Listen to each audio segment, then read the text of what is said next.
Bueno, sí. Bueno, ya se escucha. Buenas tardes a todos y a todas. Bienvenidas y bienvenidos al Colegio de México para este debate en Ágora titulado El feminismo a través de las generaciones. Pueden tomar asiento en las escalinatas si gustan, si no, en unos momentos más estaremos poniendo sillas para su mayor comodidad. Antes que nada, permítanme presentarme brevemente. Yo soy Jimena Barri, egresada de la maestría en estudios de Asia y África con especialidad en Japón, y he estudiado temas de discriminación y feminismo en Japón. Antes que nada, quiero agradecer al público presente el día de hoy, que debido al formato de este encuentro será una pieza central en la discusión, y también agradecer a nuestras invitadas especiales, Marta Lamas, Mónica Meltis y Betbel Romero, quienes a través de sus intervenciones guiarán el diálogo. Quiero agradecer también a la doctora Laura Flamand, quien estará apoyándome en las actividades de moderación en esta tarde. Y por supuesto, muchísimas gracias a la presidenta del Colegio de México, la doctora Silvia Yorguli, por su presencia y quien nos dirigirá unas palabras.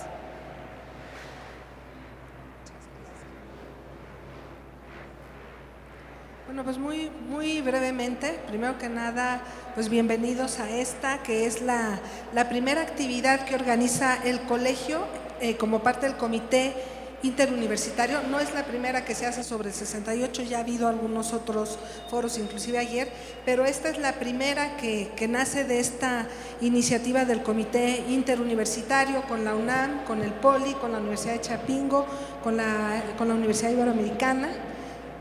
Después de, yo creo que más de un año que fue la primera reunión para empezar a discutir todas estas actividades y que nos llevaron a pensar en esta idea de, bueno, el espacio de los 50 años del 68 abre un espacio de reflexión más amplio sobre lo que ha sido el cambio en México en las últimas 5 décadas, donde parte de la idea también era buscar espacios de reflexión sobre la importancia de los movimientos sociales en esta transformación que ha tenido el país en muchos ámbitos, con la idea de que haya un diálogo amplio, intergeneracional, y bueno, en este caso en particular, pues con el tema de las mujeres y la agenda hacia la igualdad de género.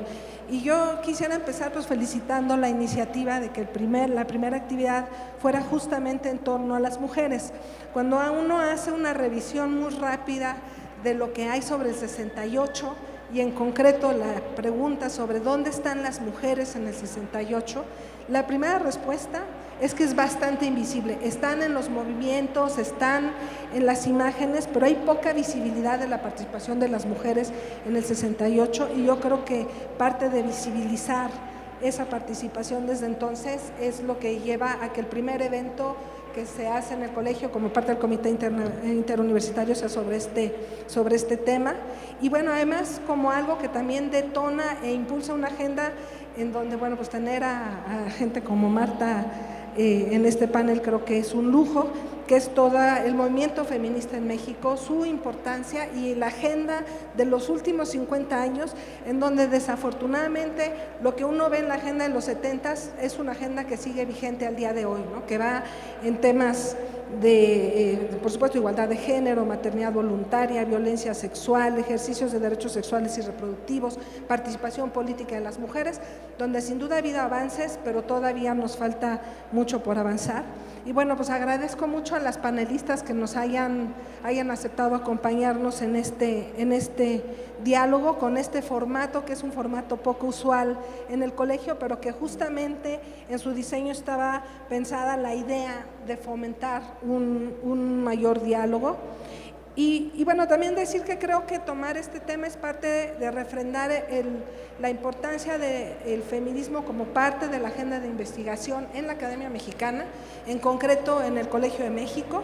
Hace 30 años se fundó aquí el Programa Interdisciplinario de Estudios de la Mujer, ahora desde hace mes y medio Programa Interdisciplinario de Estudios de Género, y creo que otra vez reconociendo todos los avances que hay que también reconocer los rezagos, la vinculación de nuevos actores con mayor fuerza en las expresiones de participación de la sociedad civil. Entonces, bueno, pues también qué bueno la integración de Mónica a esta mesa, y pues que sirva también como un espacio para discutir sobre la agenda pendiente, que a lo mejor la tenemos muy clara, pero también sobre cómo acelerar la transformación en un tema en el que coincidimos todos. Entonces, bueno, pues ya simplemente nada más para cerrar, no puedo cerrar sin hacer alguna referencia a lo que está pasando en este momento. Yo creo que el espacio de los 50 años nos abre de un espacio para hablar y pensar en concreto sobre los jóvenes universitarios en el 68 y los jóvenes universitarios hoy. Los hechos de las semanas pasadas pues, hacen más evidente o expresan la incertidumbre y la situación de violencia cotidiana que viven los jóvenes. Y bueno, pues yo quería aprovechar este espacio para expresar mi solidaridad con la comunidad de la UNAM, la importancia de mantener la defensa de la educación pública y el reconocimiento que tenemos como institución del desafío de la sociedad mexicana en general para enfrentar estos retos de la violencia que vive la sociedad en general, en particular los jóvenes, y también para colaborar, para construir un entorno seguro para los jóvenes y para toda la sociedad en su conjunto. Felicidades otra vez, gracias a Laura, a Ricardo, Rafael y a todos los que han conformado el comité amplio con Sandra, que han tenido toda esta serie de reuniones para discutir lo que vamos a ir viendo a lo largo de las próximas semanas. Bueno, pues eso es todo. Gracias.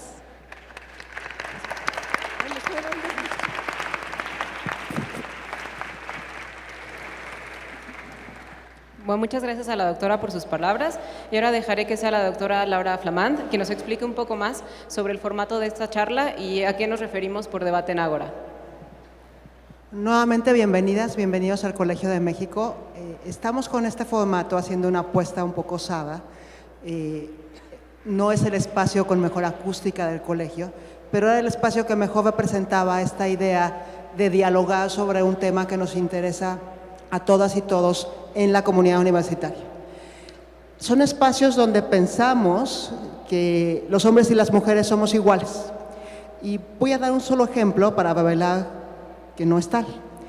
Me da muchísimo gusto que nos acompañe la doctora Julia Carabias el día de hoy, que como saben ustedes es una de las muy pocas mujeres que es miembro del Colegio Nacional. No son espacios los universitarios ajenos del acoso, de la desigualdad en cargas de trabajo, no son espacios libres de violencia. Son espacios donde, en mi opinión, y de eso vamos a dialogar hoy, necesitamos urgentemente el feminismo. ¿Qué tipo de feminismo? Es lo que vamos a platicar hoy. Entonces, vamos a comenzar con unas intervenciones que llamamos incitadoras, si me permiten el término, de Marta Lamas, de Mónica Beltis y de Velvet Romero. Van a ser intervenciones muy breves, de 7 o 8 minutos. Ellas se comprometieron a este tiempo y después el espacio es para todos y todas. Lo único que les vamos a pedir, la única regla que hay, de hecho, Marta Lamas y Velvet y Mónica dijeron que hasta mentar madres podemos siempre y cuando sea en 4 minutos. Es la única regla que hay, 4 minutos. Entonces, Jimena va a presentar muy brevemente a Marta, quien va a dar la primera intervención, y de ahí nos lanzamos a este debate en Ágora. Bienvenidas, bienvenidos.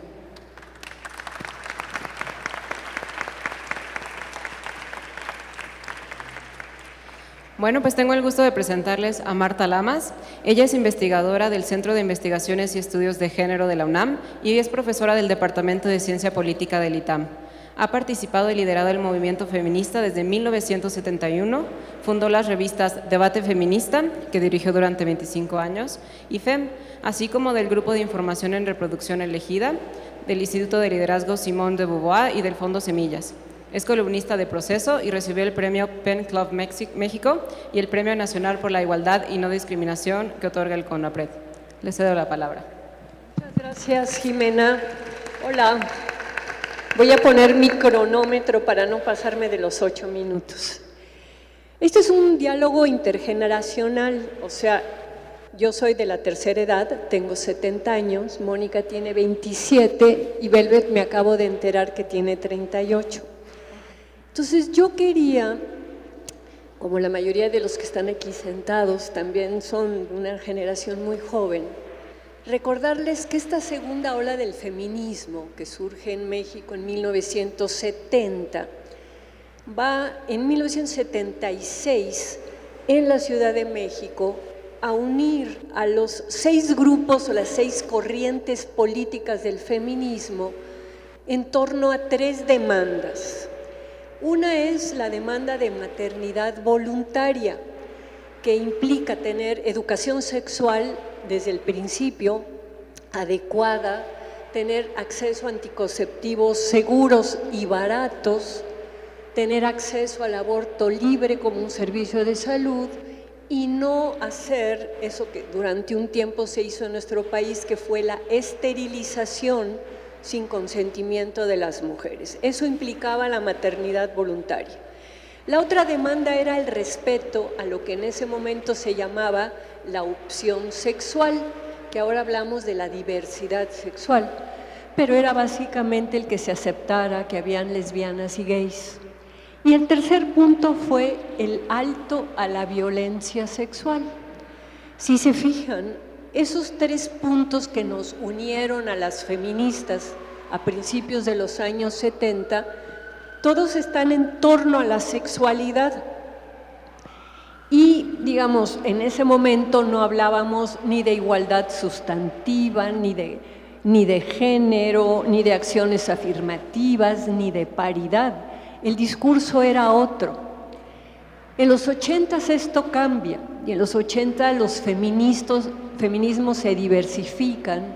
Hay feministas que van al mundo indígena, al mundo campesino, hay quienes hacen ONGs, empieza a ver las políticas y funcionarias feministas y surgen las feministas de gobernanza, las feministas anticapitalistas, las feministas anarquistas. Hay una diversidad de feminismos.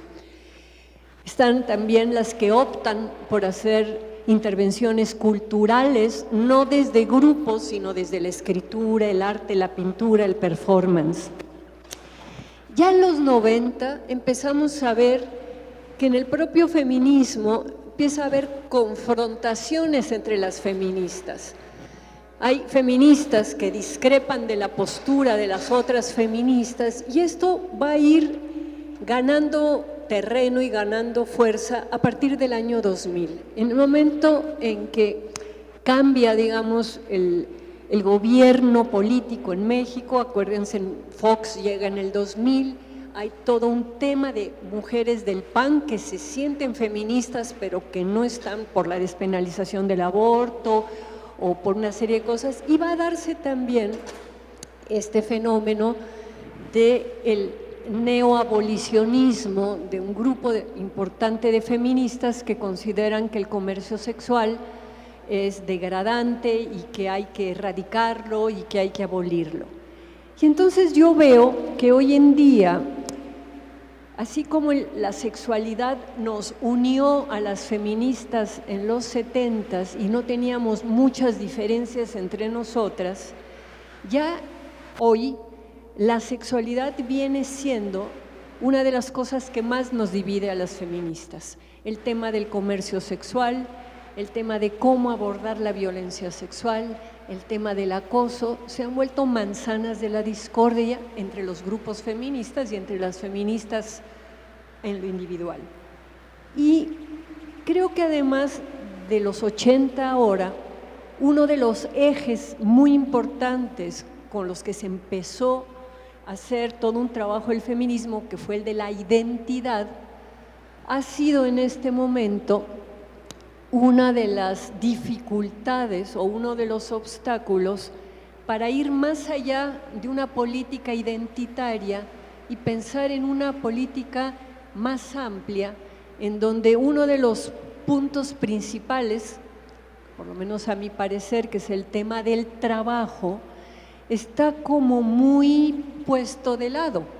Hay un feminismo que habla del techo de cristal, hay un feminismo que pide acciones afirmativas, pero no está muy claro, digamos, cómo un análisis de cuál es el discurso en este momento sobre derechos laborales, derechos de seguridad social, que pudiera unir a las distintas tendencias del feminismo con otros grupos y movimientos sociales, porque el tema de la identidad se ha vuelto lo que antes fue un gatillo disparador de una reflexión, en este momento se ha vuelto un obstáculo en donde cada quien está adentro de su grupo identitario con muchas dificultades para articularse o vincularse con las otras luchas. Entonces, a mí hay un tema que me parece que sería un tema que a todos los seres humanos nos debería de preocupar y que el feminismo ha reflexionado muchísimo sobre ese tema y yo no lo veo muy puesto en la mesa ahorita entre los grupos feministas de las jóvenes, y creo que ahí sí el hecho de ser vieja me da una mirada distinta, y es justamente el tema de que todos en algún momento de nuestra vida vamos a necesitar ser cuidados.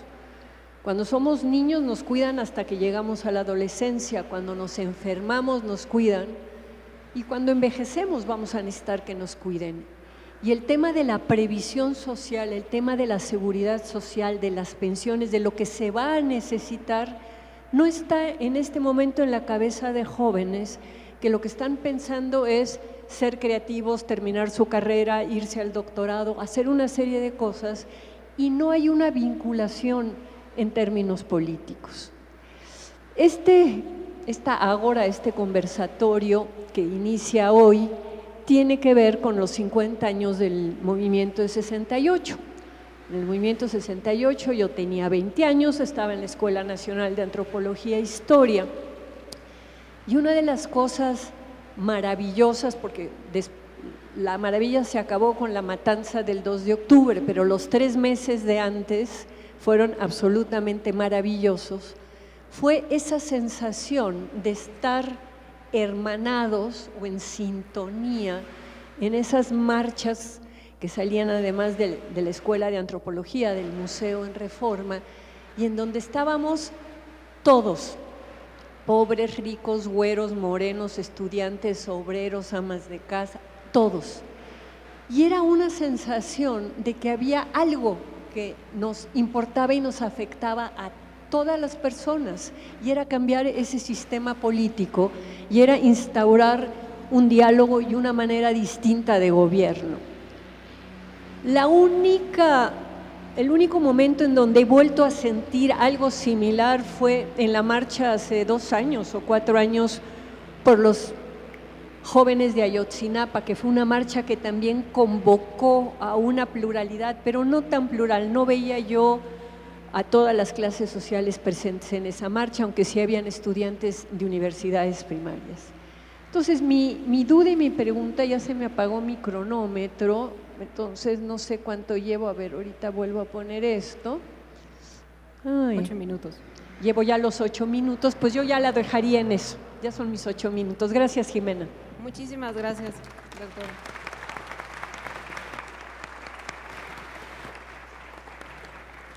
Bueno, ahora tengo el gusto de presentar a Mónica Meltis. Ella es egresada de la licenciatura en Relaciones Internacionales y Ciencia Política del ITAM. Ahora es directora ejecutiva de Data Cívica.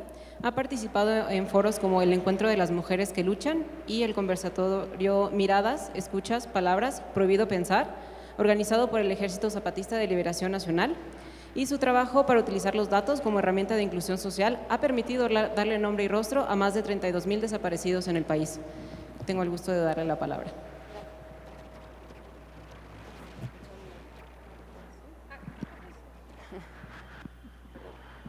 Hola, buenos días, buenas tardes ya. Voy a poner también mi cronómetro porque si no…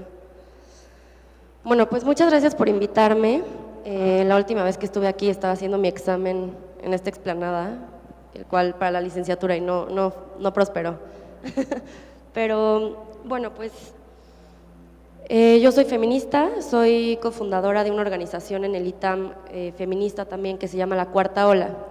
Y es interesante porque justamente Marta comenzó su intervención hablando del movimiento de la segunda ola del feminismo, y cuando mis amigas y yo nos planteamos el tema de la cuarta ola fue porque leímos un artículo que hablaba justamente como que estamos en la generación de la cuarta ola, porque muchas de las reivindicaciones que la generación de Marta, por ejemplo, creían ya completadas o listas, nosotras no lo veíamos tanto en nuestra cotidianidad, en nuestra vida social, ¿no? Y entonces, si bien hacer una organización feminista hace 5 años era una cosa que en el ITAM al menos parecía pues innecesaria, poco importante, nos fuimos dando cuenta conforme íbamos platicando entre nosotras que cosas muy cotidianas nos incomodaban o de repente nos hacían sentir como que no estábamos en esta reivindicación feminista de la cual tanto se habla,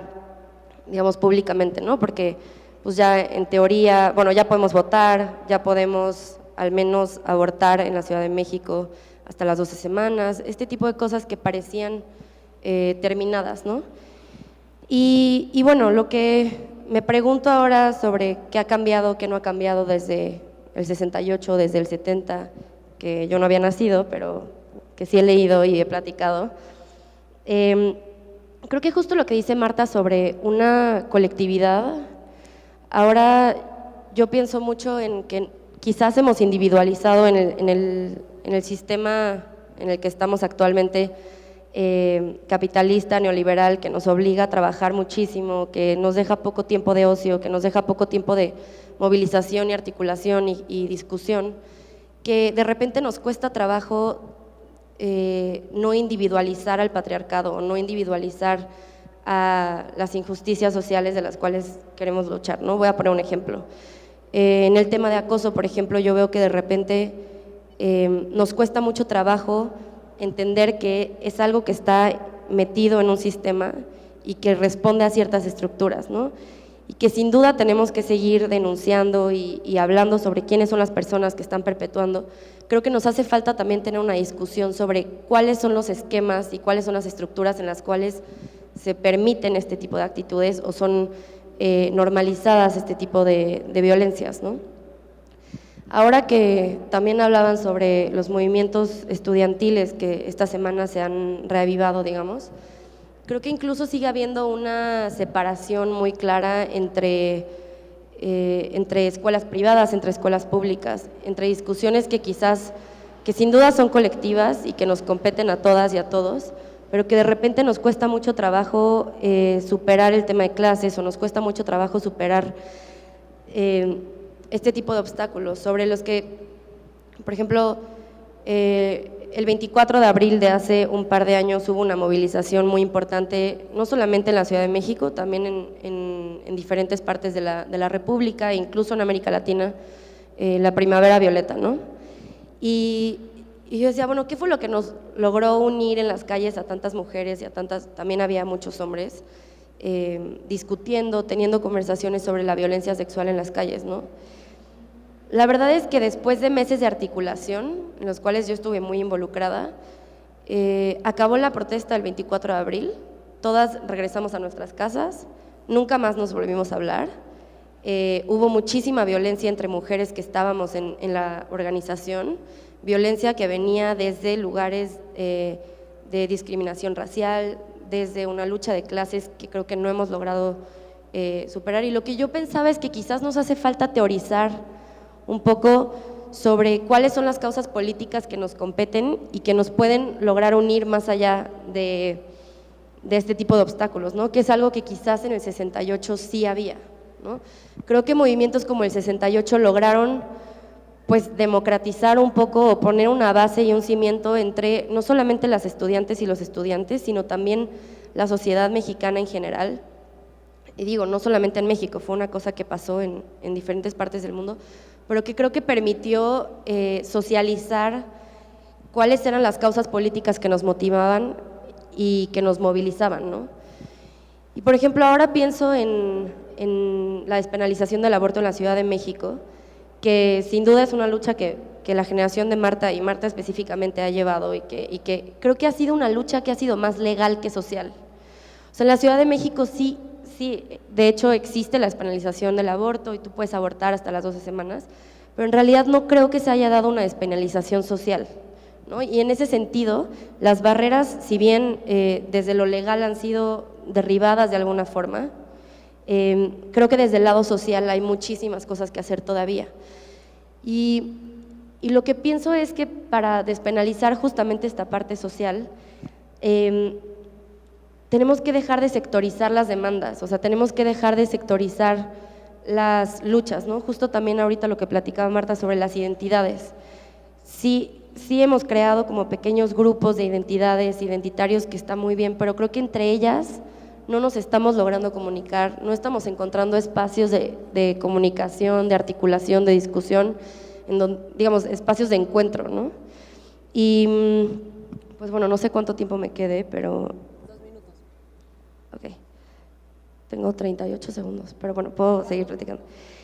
Y seguramente, digo, yo veo muchas personas de mi edad más o menos aquí, que me da mucho gusto, pero otra cosa que creo que es muy importante discutir es, yo veo a mi generación como la generación de las no prestaciones sociales, ¿no? O sea, somos las becarias, las voluntarias, las que hacemos investigación, necesitas tener experiencia, pero entonces no te podemos pagar. Entonces, digamos, creo que hay toda una discusión sobre el trabajo y los derechos laborales que no estamos teniendo y que nos competen a todas y a todos, y que creo que esa sí ha sido una cosa, un retroceso que hemos tenido desde generaciones del 68 a la nuestra, ¿no? Y bueno, creo que tiene que ver muchísimo con el lugar que le estamos dando a los cuidados, la discusión política que se está dando, por ejemplo, ahora de, pues hay que trabajar más, hay que trabajar los sábados, hay que trabajar muchas horas más. No estamos hablando de qué pasa con los cuidados, quiénes son las mujeres y los hombres también que están ejerciendo esos lugares o que van a tener que también hacer trabajo no remunerado, no reconocido, ¿no?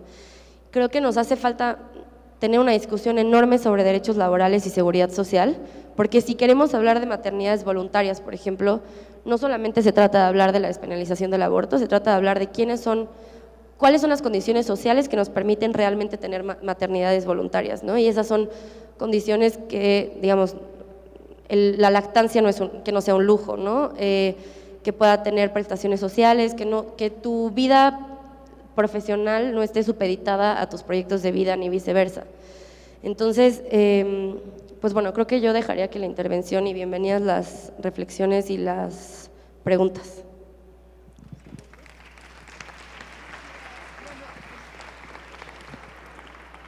Muchas gracias, Mónica, por tu experiencia como estudiante y contarnos todos estos casos y ejemplos. Y ahora le doy la palabra a Velvet Romero. Ella es egresada del doctorado en Ciencia Social con especialidad en Sociología del Colegio de México.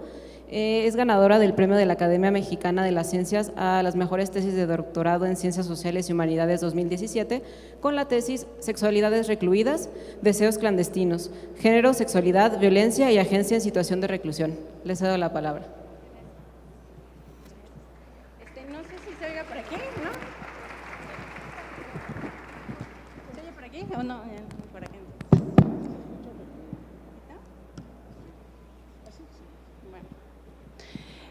Yo no traigo cronómetro, entonces si alguien me hace favor de pararme, porque si no me voy a seguir.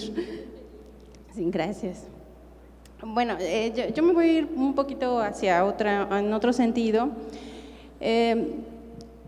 Pensando un poco en la agenda feminista que se instituyó en los 70s, como ya decía la doctora, también creo que fue una agenda de un feminismo hegemónico, me parece, ¿no? Junto un poco con las ideas de Aida Hernández, que hubo también una tentación de asumir que una experiencia común nos unía como estar en contra del patriarcado. Pero esa agenda, digamos, que subsumió cosas que de pronto, aunque teóricamente, por ejemplo, se analizaba la raza, la clase, la etnia, y quedaba muy claro la interseccionalidad de las prácticas o en la teoría, en la práctica política ya no fue de esa manera.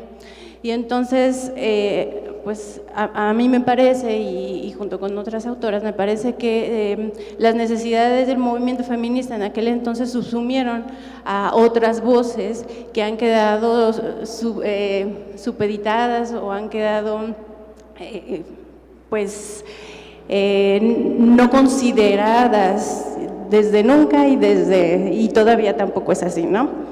Entonces, lo que nos lleva a preguntarnos que tanto nuestro propio pensamiento feminista ha sido colonizado también por un eurocentrismo, un racismo, un clasismo y el capitalismo. Esta tendencia homogeniza, una pregunta que se puede ocurrir aquí es que si esta tendencia homogenizadora del feminismo hegemónico obedeció a un interés por evitar construcciones identitarias esencialistas, como ya lo mencionaban, o fue una tendencia generalizada de los movimientos sociales de la época de subsumir las particularidades por el bien común. El cuestionamiento entonces de una nación homogénea y mestiza se hizo en los movimientos indígenas, y eso permitió también fracturar ese feminismo hegemónico de la época, y creo que es lo que ahora nos está interesando mucho a las feministas. Yo entré al feminismo más o menos en el 2004, 2005, y entré por la vía académica. O sea, primero estudié género y luego entonces empecé a militar ya, ¿no? Y nuestras preocupaciones creo que giraron en torno a ese clasismo, ese racismo que había. Recuperamos, por ejemplo, los postulados de las afrodescendientes, que si bien son bastante antiguos, como los 70s también, ¿no? De empezar a considerar las particularidades, y como les digo, no necesariamente en la teoría, sino como en la práctica se pueden realizar sin llegar a ese particularismo del que estaban hablando hace un momento. La crisis entonces del capitalismo también creo que nos permitió criticar al neoliberalismo y entonces repensar una nueva matriz de dominación, como Patricia Hill lo menciona, que considera entonces la imbricación entre los sistemas de dominación como el sexismo, pero también el racismo, el heterosexismo y el capitalismo, para construir entonces una nueva práctica política, que creo que es lo que ahora está en ciernes, ¿no? Yo hice, ante los temas propuestos, que como mencionaban era la maternidad voluntaria, la violencia sexual y el derecho a la libre opción sexual, yo hice una especie de ejercicio de qué cosas podían articular los tres temas. Y entonces pensé que, bueno, uno indudablemente sería el cuerpo como territorio, como espacio. Y el segundo sería más bien, yo coloqué aquí las emociones, y el tercer eje como articulador, las resistencias, que también nos da la posibilidad de pensar ahora un feminismo distinto, no de ese victimizante. Entonces, desde una apuesta un poco más descolonial, estaba pensando entonces cómo el cuerpo ha sido teorizado mucho como territorio, claro, pero creo que ha faltado, o creo que necesitamos volvernos a preguntar qué cuerpos, como dice Butler, en realidad importan, y qué cuerpos en una sociedad racista, clasista, y qué cuerpos de las mujeres nos han importado en el movimiento feminista. Nos han importado los cuerpos de las mujeres indígenas, los cuerpos de las mujeres afrodescendientes, en realidad, los cuerpos de las mujeres lesbianas o de las mujeres trans nos han importado, o los consideramos realmente mujeres, los cuerpos de las personas trans. ¿En qué medida entonces, o cuáles han sido los elementos políticos, sociales, culturales y económicos que les han permitido entonces a las mujeres, a todas las mujeres, decidir? También entonces, ¿en qué medida nuestros prejuicios de etnia, clase, raza han provocado no escuchar y no mirar a todos los cuerpos de la misma manera, ¿no? O por el contrario, nos han autorizado a violentar a otros cuerpos que no son ni de mi raza, ni de mi género, ni de mi etnia, ni tienen el mismo deseo sexual. Esto, por ejemplo, nos permite poner en términos concretos, por ejemplo, este clasismo y este racismo que yo creo que sigue imperando en las concepciones del feminismo hegemónico, hace, por ejemplo, borrar las diferencias y pensar que a todas nos pasa más o menos lo mismo, y no nos pasa lo mismo, nos pasan cosas diferentes por los contextos diferentes en los que vivimos, ¿no? Amandine Fulchiron, por ejemplo, mencionaba cómo las mujeres indígenas han sido percibidas como eternamente chachas, entre comillas, ¿no? Eternamente sirvientas, y eso hace que la violencia sexual que hay sobre sus cuerpos sea distinta a la de una mujer citadina como en la Ciudad de México. Otro punto, que ya tengo poco tiempo, otro punto entonces mencionaba que eran las emociones que también no se han como teorizado, no han sido teorizadas mucho en las ciencias sociales, salvo en la antropología, que ya tienen una larga data de estudio, pero creo que las emociones es importante pensarlas dentro del movimiento feminista, porque en realidad las emociones no es una cuestión individual, sino las emociones son políticas. Y entonces, ¿cómo a partir de las emociones se han hecho reivindicaciones de las mujeres para poder tener derecho a una maternidad voluntaria, derecho a no ser violentadas sexualmente y derecho a desear a quien se le antoje? Paradójicamente, me parece que también se ha pensado desde el feminismo hegemónico que una excesiva emocionalidad también es vista o asociada con una victimización o una irracionalidad. Y yo también me preguntaba qué tanto, por ejemplo, esta percepción está mediada por las propias concepciones de género con las que estamos luchando, pensando que las mujeres estamos asociadas o debemos de manifestar emociones como el dolor y la tristeza, y una emoción no adecuada como la rabia o la ira, que está presente, por ejemplo, en nuestras manifestaciones políticas, son concebidas como fuente de irracionalidad y como de radicalidad. Entonces, creo que parte de que nos conciban ahora las que salimos a marchar y a lo mejor nos pintamos las axilas de rosa, tiene que ver mucho con esa concepción de la emocionalidad de las mujeres como vía adecuada o no para presentar ciertas demandas, ¿no? De tal manera que si nos dejamos, no nos ponemos una toalla sanitaria y nos manchamos de sangre y que todo el mundo nos vea, eso es concebido como radicalismo, pero solamente si entregamos un documento a la institución, entonces serían las vías adecuadas para las mujeres para manifestarse.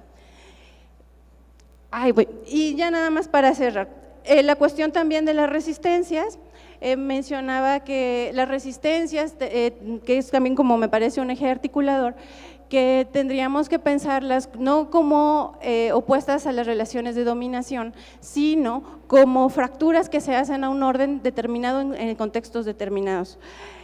Y que las posibilidades las da el contexto para poder transgredir un orden. ¿Esto por qué lo menciono? Porque les voy a leer algo para concluir que dijo Aida Hernández hace un tiempo, y dice, bueno, la ley revolucionaria de mujeres propuesta por las indígenas zapatistas fue criticada por el feminismo más hegemónico y del centro, por haber incluido un artículo que prohíbe la infidelidad considerada como medida conservadora por las feministas urbanas, por ser moralista y retrógrada. Quizá para algunas mujeres será una manera de rechazar una tradición que las vuelve vulnerables al interior de la unidad doméstica y comunitaria. Es decir, que las formas en que reivindicamos también nuestras exigencias como mujeres plurales y diversas, también tendríamos que percibirlas a la luz de los contextos en los que estamos viviendo.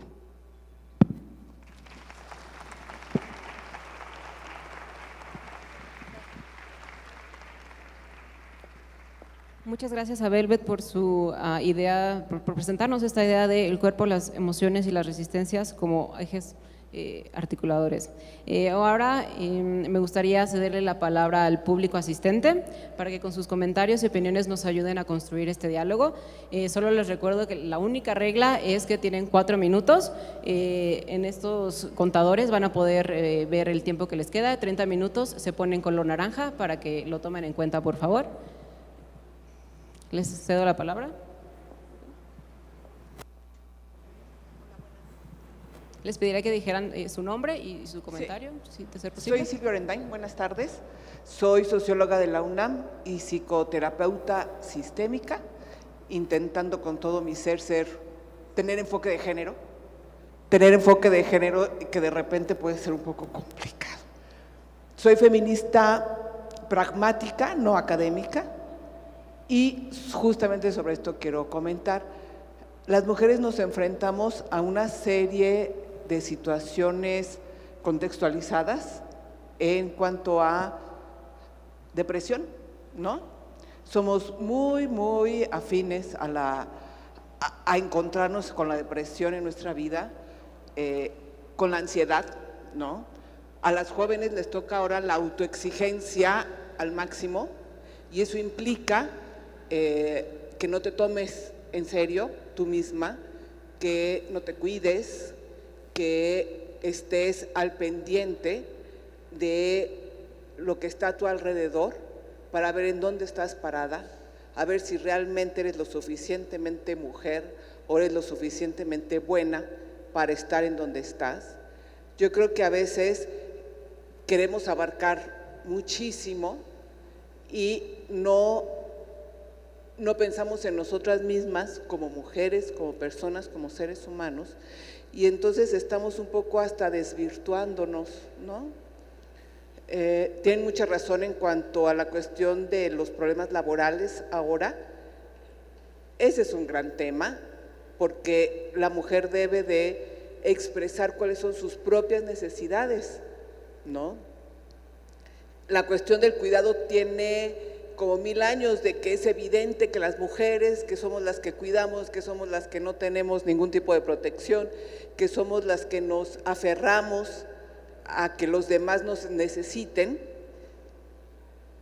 y ahora resulta que tenemos que trabajar el doble, que ganamos menos, pero que de todas maneras tenemos que seguir cuidando y que no hay quien nos cuide a nosotros, probablemente. Sí. Entonces, esto es así como un tema en general. La salud mental de la mujer está a un tris, ¿no? O sea, está mal.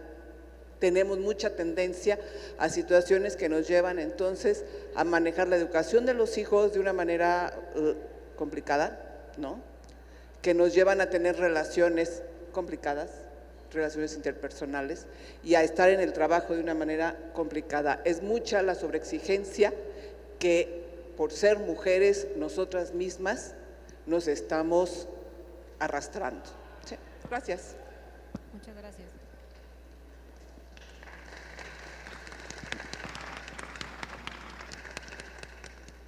Bueno, yo soy Elvira Cedillo, soy socióloga y estudio el doctorado en estudios de población.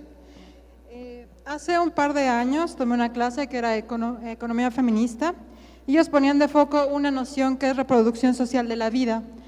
Entonces, a partir de esa noción, algo que discutían es la solidaridad entre generaciones. Es decir, en lugar, yo creo que de pensar en estas identidades que nos dividen, sería pensar en las cosas que como generaciones nos unen. Y de alguna manera es común observar que dicen, no, pues es que la generación viejas tenían más beneficios en cuestiones de trabajo que la que tenemos los jóvenes. Entonces, en lugar de poner ese enfoque, ¿por qué no pensar cómo construimos cosas en conjunto? Para justamente poner el foco en la reproducción social de la vida. La siguiente es la idea de violencia, y eso lo digo porque participé en la marcha de Ayotzinapa.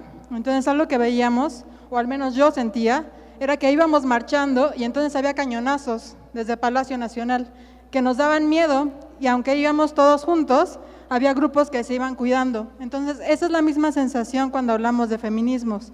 Hay diferentes feminismos, pero cada uno como que va cuidando sus propios miedos y no vemos que hay como cosas en común. Y a esto me refiero a la lucha por la violencia directa, la violencia simbólica y la violencia del lenguaje.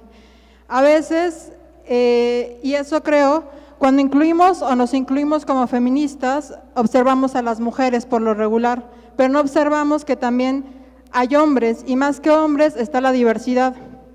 En ese sentido, creo que hablar de feminismo, de género, implica caminar con otros sujetos que también están luchando por lo mismo, en términos de quitar el pensamiento no solamente de colonial, sino también el patriarcado, que nos hace no cuestionar la noción de poder, de cuerpo, emociones, pero más allá también el poder ejercido a partir de las jerarquías simbólicas. Es decir, ¿por qué no romper esta mesa y decir voy a participar, voy a hacer algo distinto, que justo quiebre las nociones de jerarquía y orden establecido?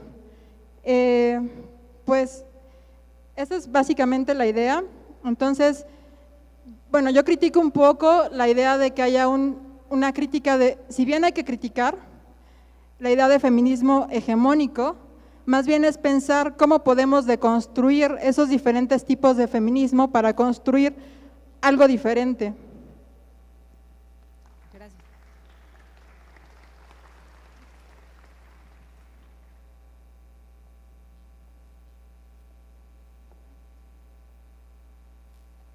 Hola, buenas tardes.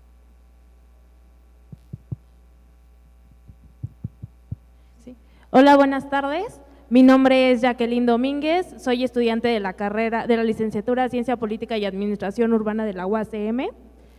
Y actualmente pues ya estoy en proceso de tesis y uno de los temas que más me ha interesado es precisamente la violencia en el transporte público, ¿no? Que creo que es un tema, como bien ya lo mencionaban, muy fuerte y muy actual, ¿no? La separación del metro, una de las, de lo que podemos observar es que a raíz de esta separación, en lugar de hacer una inclusión o una educación sexual hacia ambos géneros, pues se ha visto todo lo contrario, ¿no? Cómo es que esta separación ha sido ya incluso entre géneros y entre individuos, esto ha provocado más violencia. Entonces, esto nos ha llevado como a pensar cuál es la posición y la posición que tienen tanto el hombre y la mujer en los espacios públicos. Si es realmente que se ha ocupado o nos hemos preocupado por darle solución o realmente hemos seguido en esta construcción social de la mujer, ¿no? ¿Cuáles las características de la mujer, cuál es la posición y cuál es como su estructura? Un poco lo que ya mencionaban aquí las ponentes era precisamente eso, ¿no? O sea, la concepción o la construcción que tenemos todos conforme a una identidad, la identidad de la mujer de ser pues esta parte simbólica del objeto sexual, ¿no? De propiedad de, o sea, ¿qué hemos estado logrando con todos estos avances? Si es que así lo queremos ver, eso es lo que yo sí abriría como esta discusión, ¿no? Que si es realmente, se podría decir que todas estas luchas, todos estos movimientos que han encabezado diversas militantes feministas han tenido un proceso, un progreso, ¿no? O sea, si realmente hemos recuperado nuestro cuerpo, nuestra posición en el ámbito público, en la sociedad, o si esto meramente ha sido como algo no profundo y solamente de sí te doy ciertos derechos o sí te doy como un espacio, ¿no? Un espacio limitado en el transporte público en donde te puedas sentir segura, cuando realmente esta no es una solución en el ámbito público, ¿no? Y un poco también haciendo estas investigaciones me he encontrado con lo que ha sucedido igual en el metro, ¿no? Cómo es que el ejercicio de la prostitución ya se está dando también dentro de la red del metro. Entonces aquí nos volvemos a encontrar nuevamente con esta violencia, ¿no? que se sigue ejerciendo con esta profesión, ¿no? ¿Cuál es esta solución que se le da, ¿no? Cómo es que ya en la rama de la prostitución ya no solamente se objetiviza, si así lo queremos ver, a la mujer, sino también a otros géneros, ¿no? Como los trans y demás. Entonces sí es como volver a replantear la cuestión de la violencia de género, la violencia hacia los cuerpos, ¿no? Cómo es que esta posición feminista ha planteado nuevas posturas y demás. Entonces pues creo que es eso y muchas gracias.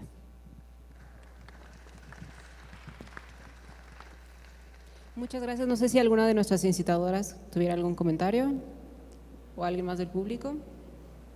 Okay. Muchas gracias. Alma Rico, Ana Clarisa Rico, estudia Economía y es Derecho. Quiero hacer un planteamiento muy rápido. Ciertamente que la forma en que se fueron conformando el movimiento feminista en México nos marcó por muchos años y nos sigue marcando. Y solamente quiero recordar, porque recientemente lo manifestaron mujeres que fueron a Beijing, cómo al regreso de aquella experiencia mundial, las tildaron en México y estuvieron los periodistas esperándolas para tildarlas de abortistas. Y cómo esa represión mediática o digamos estigmatización mediática fue marcando muchos recorridos también de las feministas. Pero quiero hacer dos reflexiones muy rápidas. Primero, una de las formas en las que hemos soslayado la tensión real de la situación de las mujeres es hacer los análisis o la falta de análisis más bien sobre las necesidades básicas, pero también las necesidades estratégicas. Y las necesidades estratégicas nos tendrían que ubicar como sujetas de nuestro propio desarrollo, como personas sujetas de cambio, como la atención de aquellas necesidades que requieren acuerdos políticos, de aquellas necesidades que son comunes a las mujeres, no solamente de aquellas necesidades que se resuelven con recursos. Y en este planteamiento, yo celebro mucho la asistencia, las personas que estamos aquí, porque no era lo común cuando se hablaba de feminismo, y celebro que estén muchos compañeros hombres, porque la otra crítica que tenemos que hacernos es, las mujeres, nosotras, las que estamos aquí, las de mi edad y las más jóvenes que están ahora, nos parecemos muy poco a nuestras tatarabuelas. Los hombres se siguen pareciendo mucho a sus tatarabuelos. Y yo creo que esa parte tiene que llevarse a la discusión.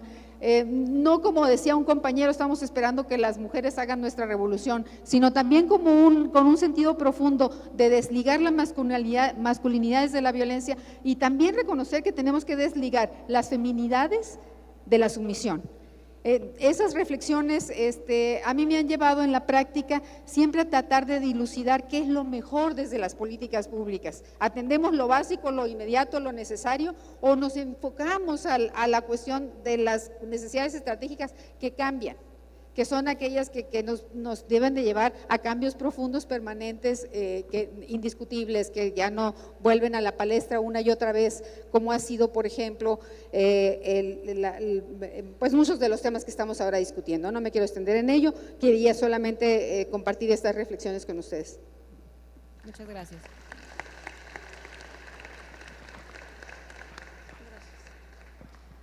Muchas gracias a las panelistas, agradezco la oportunidad de estar aquí y con todos ustedes.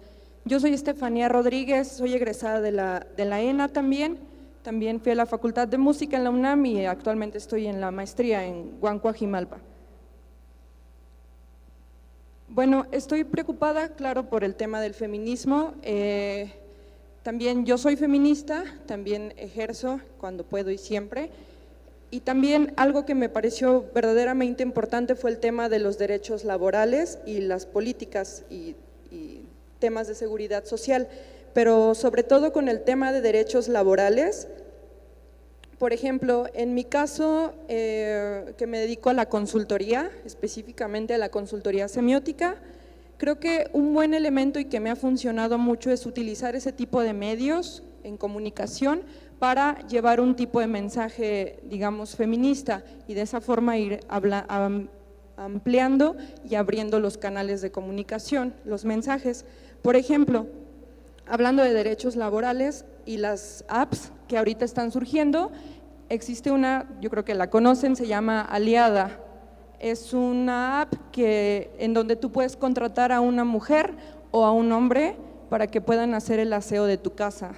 Entonces yo hice el experimento y la solicité y contraté a un hombre. Aparte estaba enojada porque siempre son las mujeres las que tenemos que hacer la limpieza. Fue un experimento, contraté a un hombre y fue interesante porque soy antropóloga, pude entrevistarlo, pude platicar con él y él me dice que, bueno, su experiencia es que no le daba pena ni nada, no lo veía desde ese punto de vista, sino que más bien era una oportunidad laboral para él, que le permitía seguir organizando sus actividades, tener otro trabajo y tener tiempo para su familia, ¿no? Entonces era una oportunidad muy buena para él. Entonces creo que esta coyuntura de los derechos laborales es verdaderamente importante para unir todas las miradas feministas y además otras miradas que están surgiendo en la Ciudad de México sobre todo, pero también en todo el mundo. Y bueno, creo que es eso nada más y utilizar, bueno, este medio de comunicación, todos tenemos aquí un valor que podemos explotar muy bien. Decía la compañera Mónica, hay que teorizar como en el 68, hay que ver de qué manera podemos llegar y transmitir un tipo de discurso más amigable, que no tiene que ser un discurso feminista que se lea rápidamente y que la gente rechace. Tenemos que ser limpios y pulcros para transmitir mensajes y abrir canales. Nada más, muchas gracias. Gracias.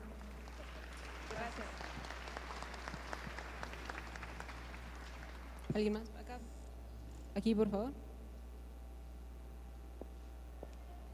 Buenas tardes. Soy Karina Castillo, soy consultora en responsabilidad social y la verdad es que a lo largo de estos años me ha tocado ver un gran número de empresas que no necesariamente están preocupadas por un tema de equidad de género, feminismo, etcétera. Más bien están preocupados por un tema de cubrir cuotas. Entonces, en este tema de cubrir cuotas, podemos encontrar reconocimientos como el distintivo de empresa socialmente responsable, incluso el IPC sustentable, que te preguntan nada más sobre si tú tienes a lo mejor, mujeres en algunos puestos de dirección, te preguntan o sugieren que hagas a lo mejor una serie de gráficos en donde tú justamente ponderes cuántos personal femenino tienes versus el masculino, pero realmente no hay nada más a eso. Entonces, mi pregunta sería, con su experiencia, si consideran que hoy el sector empresarial tiene miedo a entrarle a este tema de género. Gracias. No sé si alguna comentarista quisiera. Yo quiero hacer dos comentarios. Voy a retomar este último. No creo que tengan miedos, creo que más el sector empresarial no es homogéneo, que hay empresarios que ya se dieron que las mujeres son negocio. Creo que esa discusión tiene que ver mucho con esta derechización del feminismo, ¿no? Es decir, que el que las mujeres ocupen puestos o que luchen por cuotas no implica ir al fondo del asunto, ¿no? Pero yo al contrario creo que se va a poner muy de moda la paridad, así como un espejismo igualitario más que como una realidad que verdaderamente implique. Cuando las feministas francesas plantearon la primera vez el tema de la paridad, un sector dijo que no había posibilidad de paridad política o que la paridad política no iba a transformar las cosas si no había paridad en el hogar, regresando a este tema de que mientras no se reparta el trabajo de otra manera. Pero yo me quedé pensando en la intervención de Velvet, porque Velvet habla, y coincido con ella, de la importancia de la resistencia, pero yo creo que la resistencia no basta, que también se necesita incidencia. Y ustedes van a pensar, y tienen razón, de que yo siempre llevo agua a mi molino del aborto. Pero si el feminismo hegemónico de las ONGs que estamos organizadas, aunque yo dudaría mucho si somos hegemónicas las ONGs feministas o si lo son las mujeres de los partidos, en fin, pero sin ese trabajo para despenalizar el aborto en la Ciudad de México, que no era para beneficiar a las mujeres de clase media para arriba que se podían hacer sus abortos fácilmente con sus ginecólogos, sin incidencia, el problema son los tiempos, o sea, hay que mantener al mismo tiempo la resistencia a ciertas cosas, pero también tratar de hacer cambios y de hacer incidencia. Si no, este tema de tener objetivos radicales y métodos reformistas para ciertas cosas. Yo creo que la despenalización del aborto a quien más ayuda es a las mujeres más vulnerables y con menos recursos económicos. Nos beneficia a todas las mujeres, pero hay unas que podemos pagarle a nuestros ginecólogos y otras para quienes es todo un tema. Y yo pienso que ese es un tema que se ha resuelto en la Ciudad de México y que el 25% de las mujeres que llegan a solicitar una ILE llegan de todos los estados de la República. Y cuando hemos visto lo que fueron las movilizaciones en Argentina con la discusión sobre la ley del aborto, a mí sí me sorprende que en 31 entidades federativas no se haya movido nada. Entonces, entiendo desde dónde habló Velvet, sí creo que hay que ser como muy cuidadosos, y en eso comparto lo que dice Mónica de la teorización. ¿Cómo vamos a teorizar la hegemonía o lo que es feminismo hegemónico? Personas que tienen el poder, pero ¿el poder para qué? O sea, también creo que hay una parte de el feminismo que ha conseguido ciertas reformas o ciertos cambios que benefician las cosas ¿Y cómo vamos a calificar eso? No quisiera abusar del micrófono, no sé si Velvet quiere decir algo, o Mónica, o… Sí. Bueno, no sé si la idea también es como un poco dialogar acá. Entonces, pues yo no sé si también el discurso de género, como un poco aquí, si el discurso de género lo que… O a veces el discurso de género en ciertos sectores se ha tomado como, no como una transgresión a las relaciones entre los géneros, por ejemplo, y preocuparse por las cuotas, que es en un sentido, o entiendo por qué se hace o por qué se estipula en un momento, pero finalmente es algún paso necesario para poder romper ciertas cosas, pero no es lo único que se tiene que hacer, como mencionaba, ¿no? Por ejemplo, estoy pensando un poco en esta idea del empoderamiento, que ahora creo que se ha vaciado de contenido, porque el empoderamiento ahora se percibe bajo estas, creo que lógicas un poco económicas, solamente es económico, ¿no? O sea, te vamos a ayudar a tener recursos para que tú puedas salir adelante, quién sabe exactamente cómo. Pero en realidad el empoderamiento, o la idea del empoderamiento es una idea de transgredir y trastocar las relaciones inequitativas o desiguales entre los géneros, que no necesariamente se lleva o va a las instituciones o las empresas en realidad están preocupadas por hacer eso, ¿no? Porque también quizás la lógica un poco de ciertas empresas o la lógica también de algunas instituciones, pues puede ser nada más incorporar mujeres, pero no manejar ningún cambio sustantivo en las relaciones laborales, por ejemplo, ¿no? O sea, si las acosan, pues se dejaron o andan con minifalda, no importa, mientras haya 50% hombres y 50% mujeres, con eso parece que cumplen, ¿no? Pero en realidad pues no se han trastocado esas desigualdades de género, ¿no?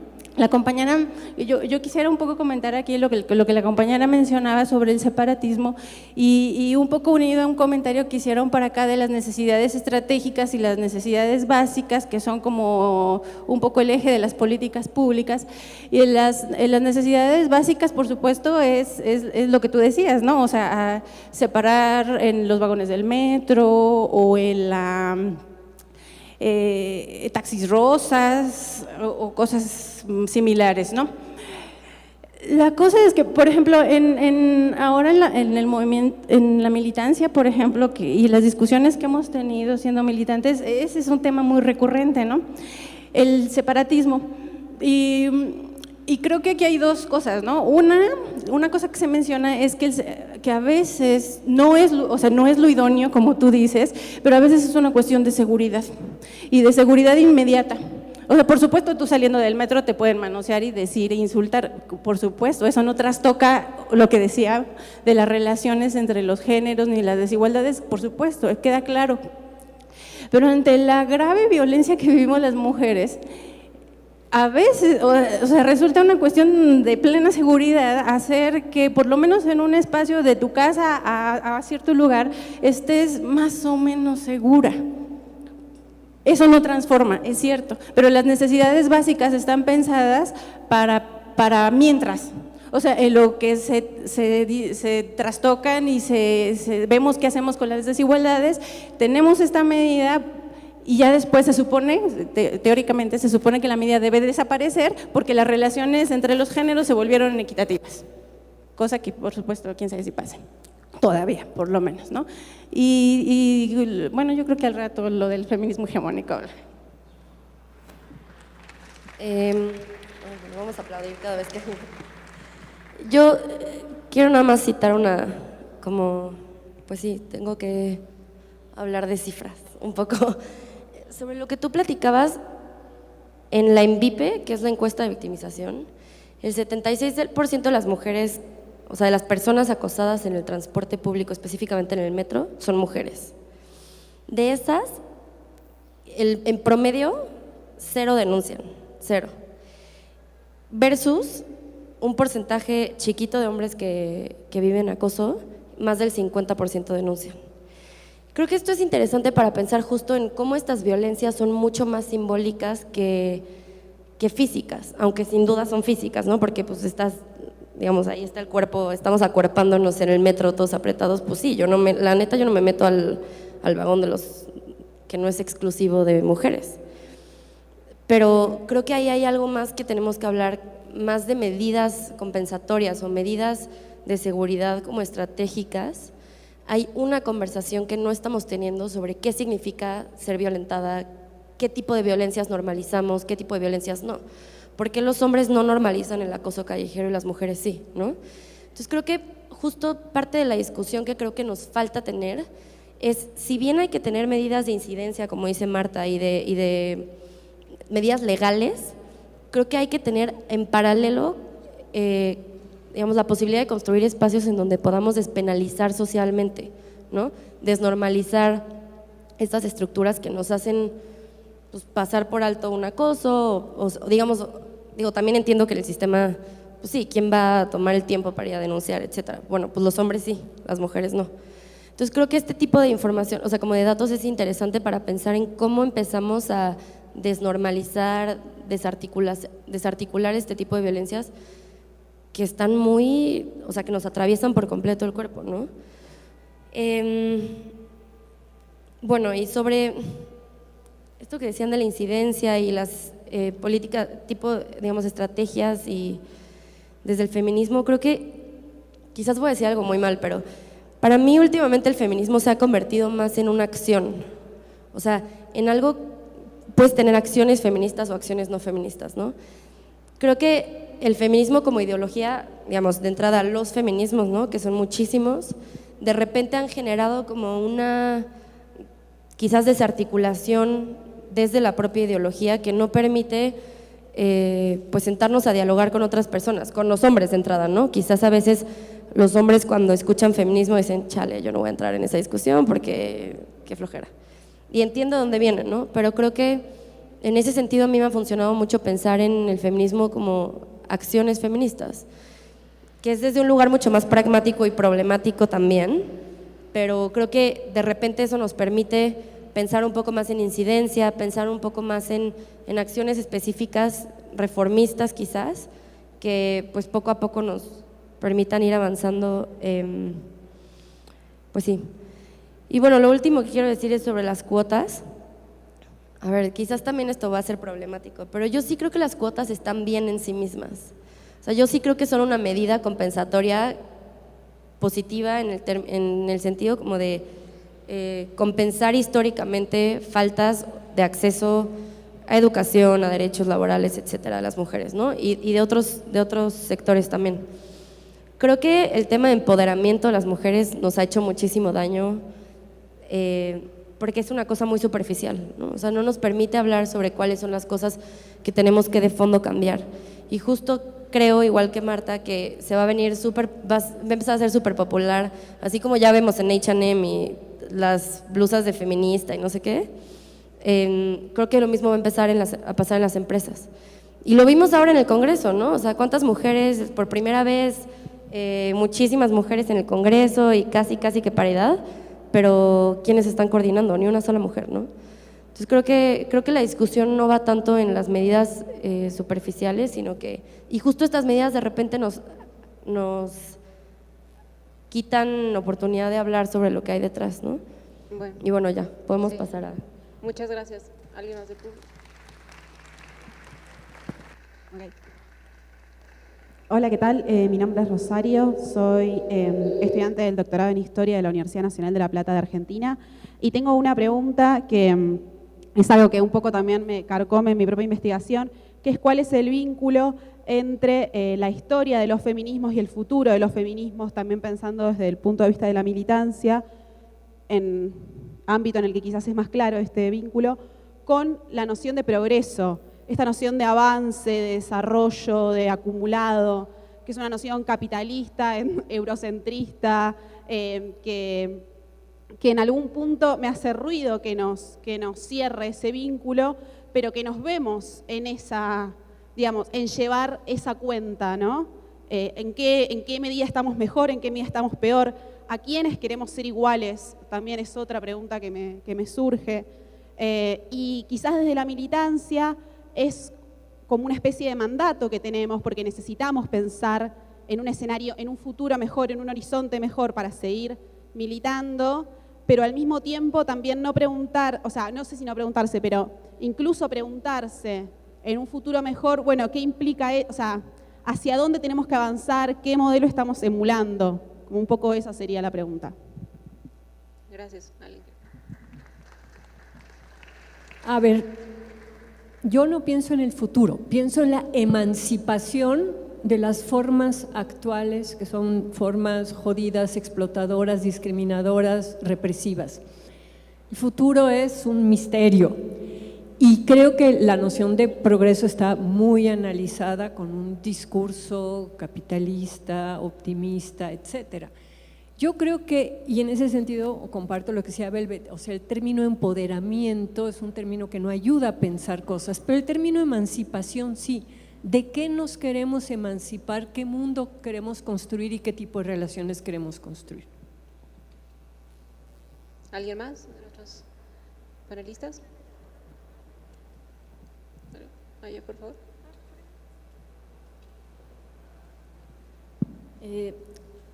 Hola, soy Dafne Olea, estudiante de Relaciones Internacionales, de la licenciatura. Son dos observaciones. Una es una crítica que creo que va muy de la mano con el tema que tocaron del empoderamiento.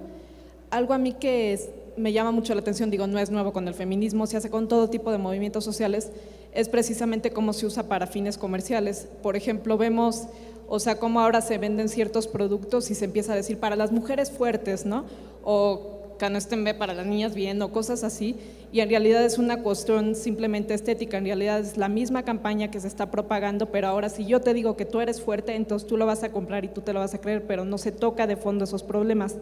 Esa es una, y la otra que me llama mucho la atención también es la politización del feminismo, más que nada, por ejemplo, cómo se coopta el discurso feminista. El caso de Le Pen, o sea, se me hace humillante, indignante, que por una parte diga no aprobaría una reforma como la que se hace en España que limita el aborto y por otra diga no estoy a favor de la diversidad sexual y a la vez utilice a esas personas que dicen bueno, Le Pen está a favor del aborto, entonces voy a votar por ella y las utiliza para que se opongan a la inmigración y demás. Y esto creo que tiene que ver mucho con esta fragmentación. En realidad el feminismo no solo, como se ha mencionado muchas veces, no solo lucha por que se les den derechos a las mujeres, sino por una equidad, y no solo estamos hablando de mujeres, estamos hablando de minorías, de hombres, y creo que eso es algo muy importante a rescatar. Gracias.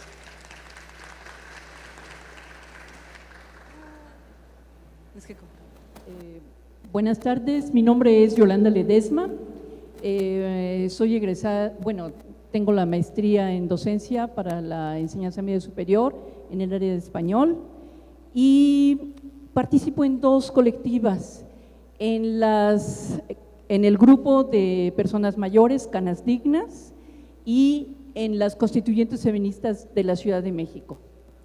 Y bueno, el asunto para mí es mucho más grave. O sea, hoy se han mencionado aquí los 50 años que tenemos a partir de nuestra experiencia en el 68 y a partir de que se empezaron a dar las manifestaciones de las mujeres de manera más visible, más grande, en las que nos empezamos a aglutinar. Hace 50 años, y efectivamente desde entonces hasta la fecha hay diferentes formas de abordar el feminismo y qué bueno que esto sea, porque va a haber muchísimas cosas que nosotras desde el ámbito de las mujeres vamos a tener que seguir abordando. Y bueno, el asunto es que para donde veamos sigue habiendo una gran diferencia de género entre la manera de tratarnos a nosotras las mujeres y la manera como se trata al resto de la sociedad. Y bueno, si nosotros empezamos por decir que vivimos en una sociedad patriarcal, es porque de hecho así es, y nuestra misión aquí tiene que ser justo para pelear por nuestras condiciones de igualdad con los hombres. Y esto lo podemos ver en cualquier momento, en cualquier dimensión. Por ejemplo, se mencionaba aquí la paridad. Bueno, sí, hoy las mujeres tienen paridad en el Congreso, pero ¿sabían ustedes que también hay estereotipos? ¿Sabían ustedes que las mujeres que entran al Congreso están aglutinadas solamente en determinadas comisiones? En la Comisión de Derechos Humanos, ¿saben cuántas congresistas hay? Más de 20. ¿Saben cuántos hombres? 3. ¿Saben quiénes más participan en las demás comisiones? Por ejemplo, en la de presupuesto, solo hombres. Compañeras y compañeros, si esto no significa que seguimos estando en una sociedad desigual, pues entonces no sé qué es. Veámoslo, tenemos la fortuna de estar aquí en la Ciudad de México y tenemos una constitución de la Ciudad de México en donde hay avances para nosotras, pero seguimos arrastrando verdaderos lastres. Por ejemplo, se aprobó hoy en la Constitución un apartado acerca de los cuidados para las personas mayores. Sí, ¿saben de qué se trata? Hoy las mujeres seguimos cuidando a los enfermos. Es una tarea de mujeres. Los hombres, claro, se mueren primero, pero ¿saben quién los cuida? Las mujeres. Compañeras, tenemos que seguir trabajando en esto. Por eso es que a mí me parece que qué bueno que haya más estudios que nos hagan ver todas las diferencias a las que nos tenemos que enfrentar. Y por último, a mí me parece que la lección que nos dieron las compañeras argentinas es impresionante. A mí me parece que hoy tenemos que tener una agenda feminista única, a la que se unan todas, pero que efectivamente sea una respuesta de todas las mujeres que nos haga avanzar, no nada más a nivel de la Ciudad de México, sino a nivel nacional. Eso es todo. Gracias.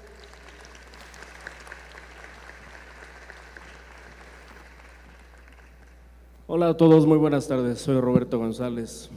Apoyo al feminismo y estoy muy contento de estar aquí en este coloquio. Me gustaría, con el permiso de la audiencia y del panel, hacerle una pregunta a la gran maestra Marta Lamas. Y seré necio un poquito en el futuro, a ver si no me llevo un regaño, pero bueno. Y es con la siguiente antesala. El feminismo en México se ha llevado de manera muy buena desde mi punto de vista, ha tenido un gran avance, ha logrado gran equidad, tanto laboral como a nivel de relaciones interpersonales en los ámbitos sociales, reitero, laborales e incluso intrafamiliares. Yo mismo, en mi experiencia profesional, desde mis 17 años trabajo y siempre me he topado con mujeres súper competentes a la fecha. Creo que no es necesario hacer una congratulación, simplemente es dejar fluir el ser natural de la mujer, porque así lo es. Y muchos de ustedes son muy competentes y tienen mucho por delante que ofrecer. A la fecha, desde mi punto de vista, humilde punto de vista, aunque sea minoría, los papeles se empiezan a invertir. Es decir, como bien lo apuntaba por acá la señorita a mi izquierda, referente a labores que antes solían ser exclusivamente de las mujeres y ahora ya no lo son o empiezan a no serlo o a dejar de serlo. Y muchos de nosotros los hombres lo hemos ostentado ese papel con orgullo, incluso con mucha dignidad, porque no tiene nada indignante. Al contrario, a veces siente colaborar muy bien con una mujer y sobre todo si es muy competente e inteligente. Bajo esta antesala, maestra Lamas, reitero, seré necio con el futuro y me gustaría incitarle un poquito ese espíritu, porque lo tiene de futuróloga también. ¿Cree en la historia de México que el hombre en algún momento, tal vez N generaciones adelante, estemos en un futuro, a lo mejor de ese lado, hombres hablando de un derecho más justo para el hombre en esta historia de México exclusivamente? Gracias. Gracias. Vamos con un comentario antes de que la doctora responda. Ya que veo un hombre voy a hablar. Me sentí interpelado por esta frase que se decía hace un momento de que los hombres estamos iguales a los tatarabuelos y las mujeres no. Yo creo que mi abuelo era mejor que yo, pero no me voy a meter en esa lógica, sino siguiendo la secuencia del tren de pensamiento de ese argumento. Es aceptable que en lo público hoy es una mejor época que el 68. No es que hayamos resuelto todos los pendientes, pero es una mejor época en términos de igualdad. Pero no sé si en lo privado, no sé si en el ámbito de la familia, en el ámbito íntimo, la evolución ha sido tanta. Es decir, si las tatarabuelas y ustedes han hecho un recorrido muy grande en lo que llaman el suelo pegajoso, ¿no? Es decir, que no es el techo de cristal de lo público, sino el suelo pegajoso de lo privado, que frena, que detiene, quizá muchas veces por razones intrapsíquicas más que públicas. Me encantaría oír su opinión y en esta mirada también transgeneracional. Velvet, Marta y Mónica, muchas gracias.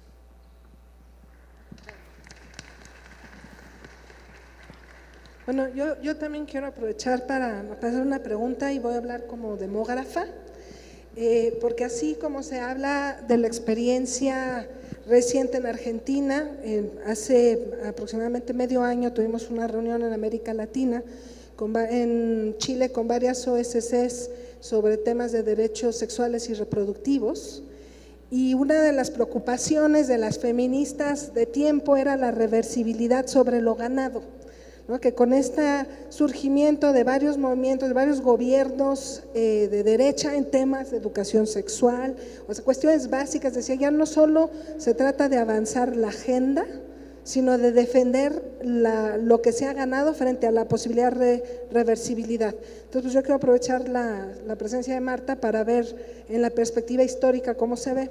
Y lo segundo tiene que ver con el tema laboral, que yo creo que o sea, han sido muy ricas las intervenciones y hay muchos temas, pero me voy a concentrar solo en el laboral.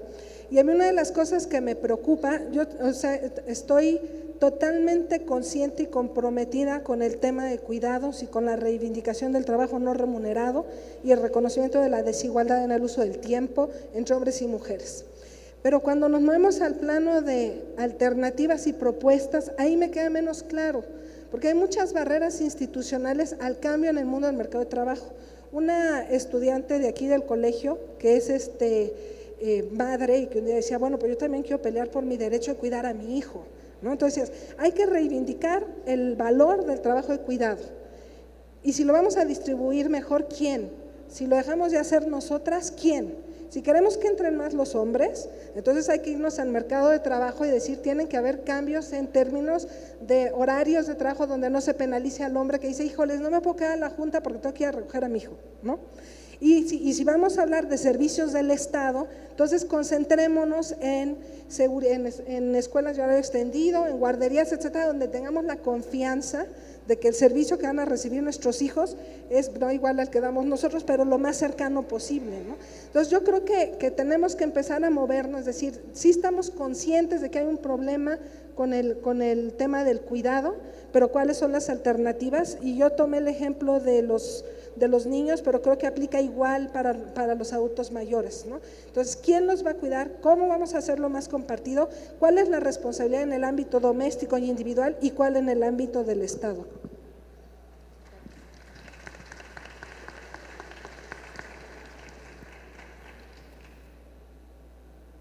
Por favor. Sí. Bueno, yo soy Shruti, soy estudiante de Economía y Relaciones Internacionales del ITAM. Y bueno, mi comentario va más allá en el tema de que, bueno, ahorita lo que dijo la maestra, de que en el Congreso estamos de acuerdo en que pues hay como un 50-50, pero pues que las mujeres no están coordinando, que las mujeres están mucho más en la Comisión como de Derechos Humanos y que no hay ni una sola mujer en el de presupuestos. Y creo que es un tema que va mucho más de fondo, con que no hay tantas mujeres como en el área de STEMs, de que ingenierías, matemática, economía. bueno, soy del ITAM, me sé más o menos los números del ITAM. En el ITAM solo somos el 39% del ITAM, o sea, de la población estudiantil del ITAM somos mujeres. Y de esas mujeres, la mayoría estamos en carreras de ciencia política y relaciones internacionales, y hay muy pocas mujeres en las ingenierías o en matemáticas. Y en el tema, por ejemplo, de economía, pues casi todas nos vamos a lo que es economía política y al área como que de fundamentos, que ya son como la economía y matemática, que es muy aplicada y como más teórica, bueno, más que aplicada es teórica, perdón. Hay muy pocas mujeres, y la pregunta, bueno, mi pregunta es como, ¿a qué se debería eso? O sea, entiendo que sí hemos avanzado, obviamente, como habíamos estado hace años, pero a mi parecer en los últimos años hay como un estancamiento, que sí hay mucho más acceso de mujeres a educación superior. Sin embargo, ¿a qué áreas están yendo y cómo puedes como, pues que haya ese como cambio, no sé si llamarlo como sectorial, o cómo el motivarlas a que también se metan en estas áreas que son consideradas, yo creo que aún hoy en día, como un territorio de hombres, por así llamarlo? Gracias. Gracias.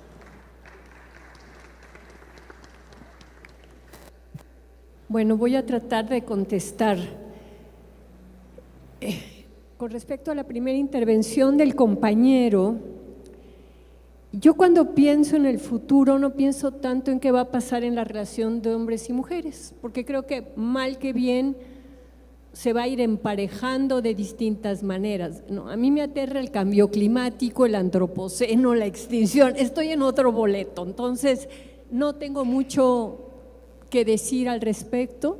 Creo que habría que hacer un análisis por clase social y habría que entender que México ya no puede estar fuera de una dinámica internacional, y la dinámica internacional es la del capitalismo financiero neoliberal, y ahí hay cosas que han implicado un avance para las mujeres y otras cosas que han implicado una chinga para todos. Entonces, ahí es más o menos como veo eso. No, lo que me interesa mucho es plantear, yo sí veo un giro conservador con respecto a la sexualidad.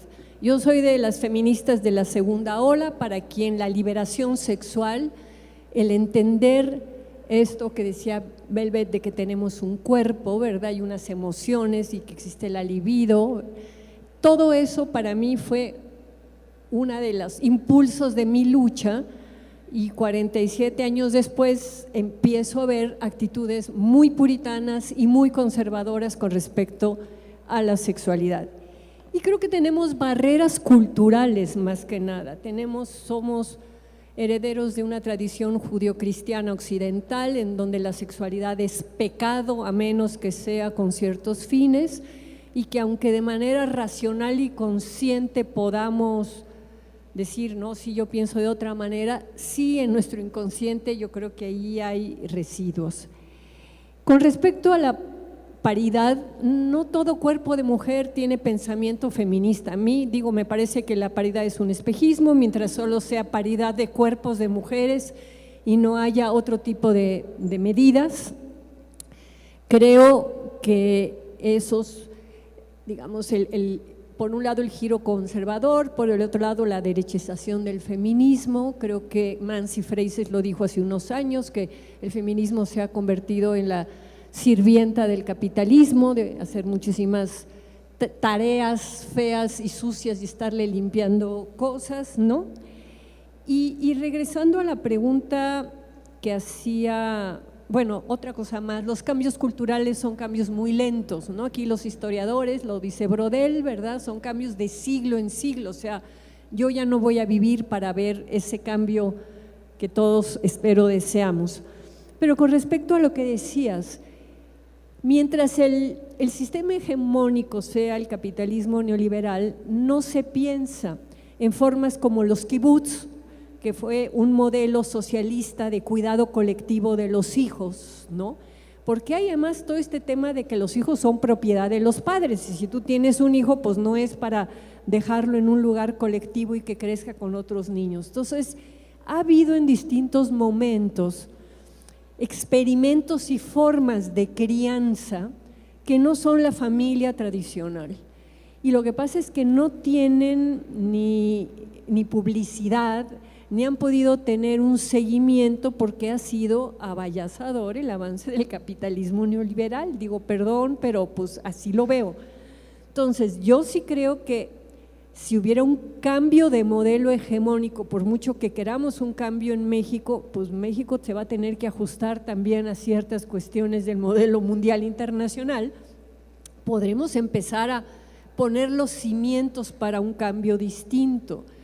Pero lo que yo recuperaría en todo esto, y por eso me gusta mucho la iniciativa de Ricardo Rafael y de Sandra Lorenzano, y que aceptaron aquí en el Colegio Silvia Giorguli, todos sus colegas, el tema del debate público, el estar en esta ágora hablando de estas cosas para ayudarnos a pensar de otra manera.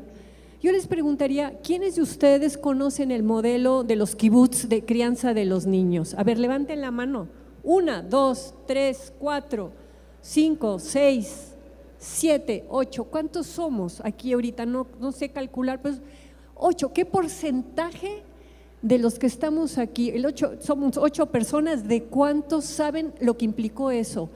Lo que se ha escrito, los beneficios de ese tipo de crianza. ¿Y por qué seguimos pensando que solo una madre sabe lo que es bueno para su hijo? Pregúntenle a mi hijo y le van a decir que obviamente su mamá no supo lo que era mejor para él. Muchas gracias. ¿Tenemos una pregunta por allá? Buenas tardes. Educación Física los saluda. Les voy a dar 2 ejemplos que viví para poder referir mi idea. En el patio de clases, yo veía siempre las diferencias entre mis alumnos y alumnas, y yo quería romper paradigmas para que coincidiéramos en una igualdad. Les voy a decir 2 actividades que les puse a mis alumnos, que de ahí saqué mi tesis. ¿Han jugado policías y ladrones? Bien. Yo les decía a mis alumnos, niños, van a traerme aquí a todas las niñas que puedan. Iban y corrían y traían a las niñas fácilmente. Ahora, mi intención era romper paradigmas. Le dije, ahora, todas las niñas que puedan me van a traer a un niño aquí. No, maestro, pero finalmente quedaban empatados en tiempos. Todas las niñas deberían de ver cómo traían a los niños del suéter, de los pies, de las manos, de todos lados, y sentían un equilibrio en las actividades. Les voy a decir otra actividad que puse. Estamos acostumbrados a jugar fútbol. Yo a mis alumnos les dije, van a jugar niñas contra niños. Todos los niños con el pie izquierdo y las niñas como quieran. Era un conflicto para que encontraran el equilibrio, que yo fui viendo que es importante que las mujeres en el feminismo rompan paradigmas, participen, actúen, empoderen.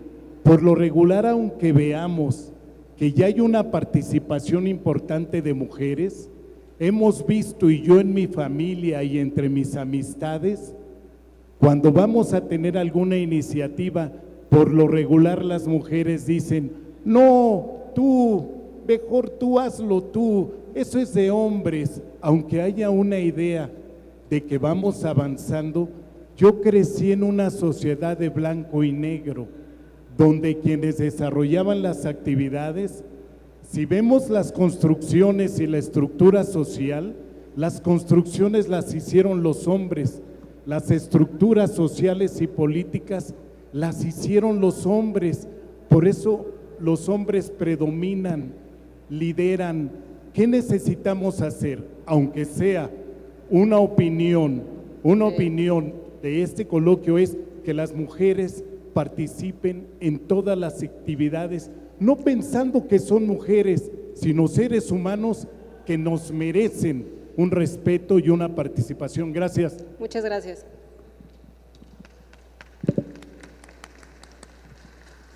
¿Alguien más del público?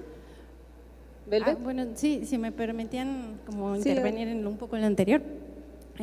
Ahora sí, respondiendo a lo que, regresando un poco a lo de la idea de la hegemonía, la idea no, la idea de pensarlo de esa manera es para también pensarnos y situarnos de otro modo, o sea, pensarlo desde otro punto de vista. Yo jamás dije que la lucha por los derechos sexuales y reproductivos era en vano, nunca, y jamás se ha cuestionado eso, por supuesto que no, sería como una locura, ¿no?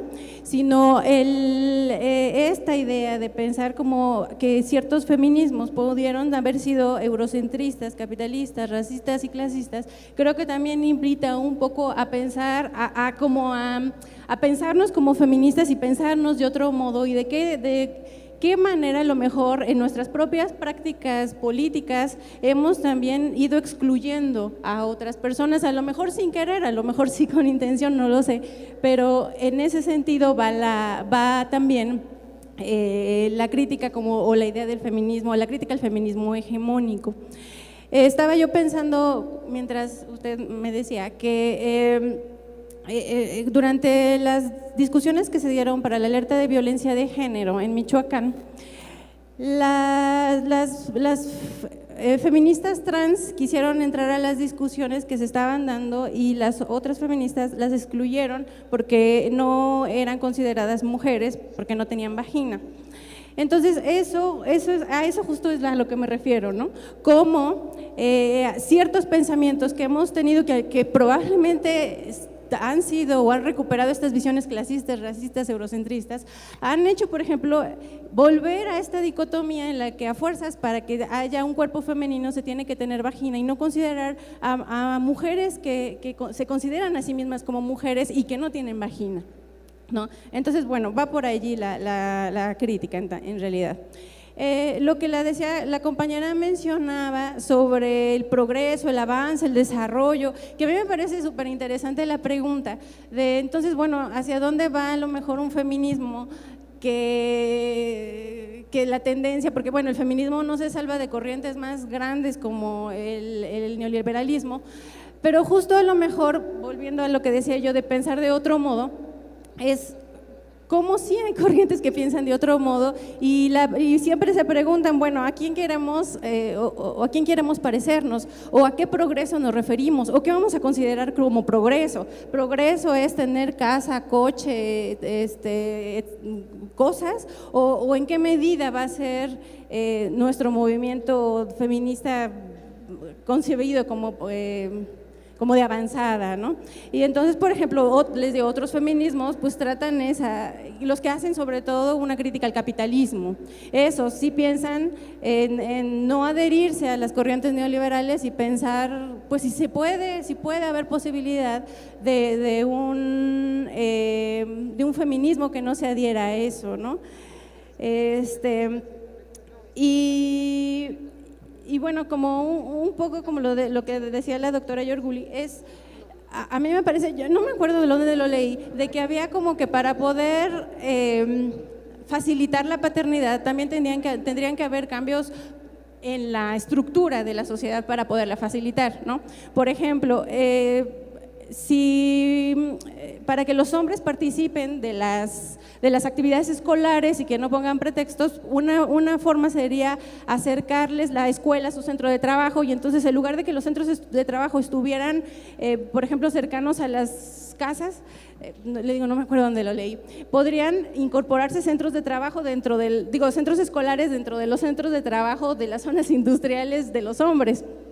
Entonces, decía el texto que esa a lo mejor era una manera de ir rompiendo con estas dificultades en relación a la paternidad. Otra podría ser, que a lo mejor puede ser una medida un poco hasta concebida como tonta, los cambiadores de bebés los centros comerciales o aquí que fueran en los baños de los padres, no en los baños de las mujeres o no nada más en los baños de las mujeres, lo cual también tiene ahí un problema o hay una problemática porque siempre se sospecha en este esquema que los hombres son unos violadores en potencia, entre comillas.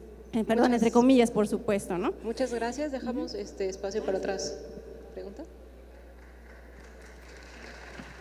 Bueno, pues yo nomás… Dejamos que hablen ellos y…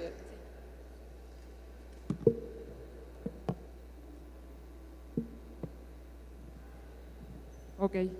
Bueno, yo hace rato estaba escuchando lo que decías, Mónica, de que hay que ver el feminismo como práctica a veces, pero bueno, no creo que podamos separarlo de esa visión del feminismo como cultura, entendida que la cultura conformada como los espacios, hábitos, creencias y leyendas y otro tipo de categorías más que conforman al feminismo.